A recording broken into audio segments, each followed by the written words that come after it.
네, 오늘은 사도행전 22장으로 한번 들어가 보겠습니다. 바울이 예루살렘에서 아주 그냥 성난 군중에게 붙잡혔다가 로마군 앞에서 자신을 변호하는 장면인데요.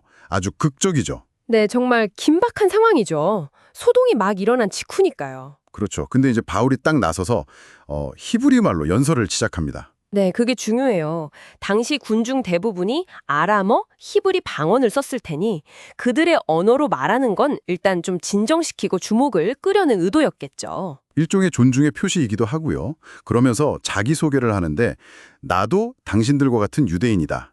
길리기아 다소 출신이지만 여기 예루살렘에서 자랐다. 네, 그리고 아주 중요한 인물을 언급하죠. 가말리엘. 아, 맞아요. 그 존경받는 율법학자 가말리엘 문화에서 아주 엄격하게 율법을 배웠다고 밝힙니다. 그러니까 나도 당신들처럼 율법의 전통을 잘 아는 사람이다. 이걸 강조하는 거죠. 심지어 과거에는 누구보다도 하나님께 열심이어서 오히려 예수를 따르는 사람들을 박해하고 막 감옥에 가두고 심지어 죽이기까지 했다. 이런 고백을 해요. 네, 대제사장이나 장로들도 다 안다, 증인이다 이렇게까지 말하면서요. 이게 그냥 과거 고백이 아니라 나도 당신들과 똑같았다, 아니 더했다 이걸 보여주면서 지금의 변화를 더 극적으로 만들려는 말았다. 그런 장치인 셈이죠. 그랬던 사람이 어떻게 변했나. 이제 그 핵심 간중으로 넘어가네요. 다메섹으로 가던 길? 네, 바로 그 유명한 다메섹 도상의 사건이죠.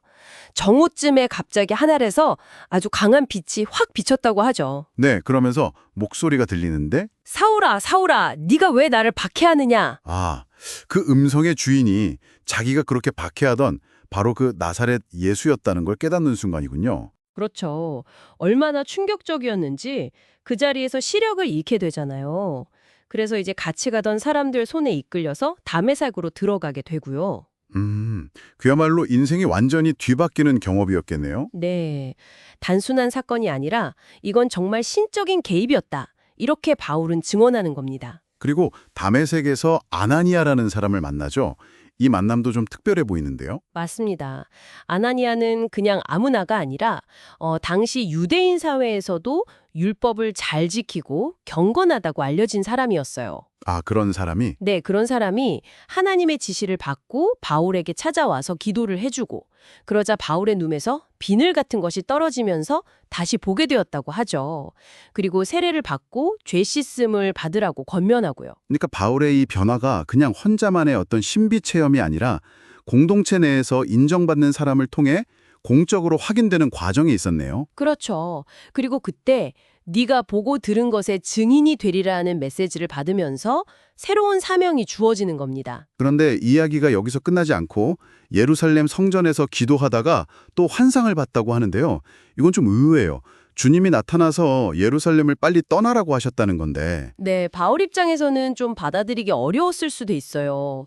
자기가 이렇게 극적으로 변했으니 특히 예루살렘 사람들은 자신의 과거를 아니까 오히려 더 잘 받아주지 않을까 생각했을 수 있죠. 그렇죠. 내가 예전에 스테반 죽을 때도 거기 있었고 그리스도인들 잡아가둘 때 앞장섰던 거 다 알지 않냐. 그러니까 내 변호를 보면 믿지 않겠냐. 뭐 이런 항변도 하잖아요. 맞아요. 그런데 주님의 대답은 단호했습니다. 떠나가라. 내가 너를 멀리 이방인에게로 보낼 것이다. 아하, 바로 그 단어군요. 이방인. 네, 이 이방인이라는 말이 딱 나오자마자 그때까지 조용히 듣고 있던 군중들의 분노가 그야말로 폭발해버립니다. 저런 놈만 살려두면 안 된다. 막 소리 지르고 옷을 벗어던지고 막 먼지를 공중에 날리고. 아, 당시 유대인들에게 이방인 선교라는 게 얼마나 민감하고 또 거부감이 드는 주제였는지 확 느껴지네요. 네, 유대인들의 선민의식은 아주 뿌리 깊었거든요. 하나님의 구원이 자기들 민족을 넘어서 이방인에게까지 간다는 건 뭐랄까 그들의 정체성 자체를 흔드는 이야기로 받아들여진 거죠. 상황이 다시 험악해지니까 로마 천부장이 개입을 하죠. 일단 바울을 병영 안으로 끌고 가서 채찍질을 해서라도 도대체 왜 이런 소동이 벌어졌는지 알아내려고 합니다. 이제 고문으로 자백을 받아내려는 거죠. 로마 군대의 일반적인 방식이었을 겁니다. 그런데 여기서 정말 아무도 예상 못한 반전 카드가 나옵니다. 바울이 막 결박당하려는 그 순간에 옆에 있던 백부장에게 딱 한마디 하죠. 네, 당신들이 로마 시민을 죄도 정하지 않고 채찍질할 수 있어. 와, 이 한마디의 무게가 엄청났던 거죠. 그럼요. 로마 시민권이라는 건 당시 제국 내에서는 엄청난 특권이었습니다. 정식 재판 없이는 고문이나 처벌을 받지 않을 법적인 권리가 있었거든요.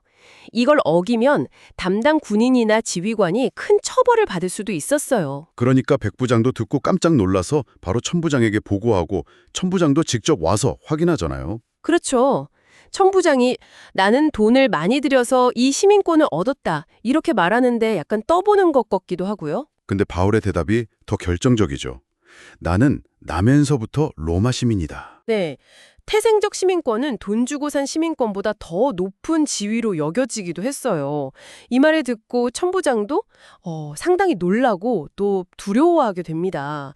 로마 시민을 불법으로 결박하려고 했다는 사실 때문에요. 결국 채찍질은 중단되고 상황이 완전히 역전된 거네요.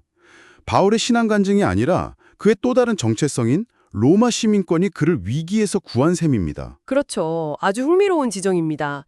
그래서 천부장은 이제 폭력적인 신문 대신에 다음 날 정식으로 유대인들이 왜 바울을 고발하는지 그 이유를 알기 위해서 유대 공회, 산헤드린을 소집하게 됩니다. 바울의 변론 무대가 이제 로마 군대가 아니라 유대 최고 종교 지도자들 앞으로 옮겨지게 되는 거군요. 네, 이제 이야기는 또 다른 국면으로 접어들게 됩니다. 오늘 사도행전 22장을 보니까 정말 한 사람의 인생이 어떻게 극적으로 변화될 수 있는지, 그리고 그에게 주어진 사명이 무엇이었는지 생생하게 드러나는 것 같습니다.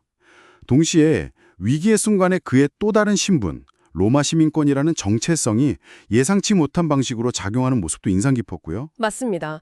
여기서 한번 이런 질문을 던져보고 싶어요. 우리 모두는 살아가면서 여러 가지 정체성을 가지고 있잖아요. 뭐 직업인으로서의 나, 어떤 가정의 구성원으로서의 나, 또는 내가 가진 신념이나 가치관, 국적 같은 것들이요. 당신의 삶에서는 이런 다양한 정체성들이 서로 어떻게 상호작용하고 있다고 느끼시나요?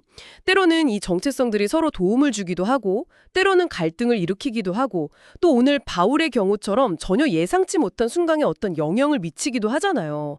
한 번쯤 생각해 보시면 흥미로울 것 같습니다.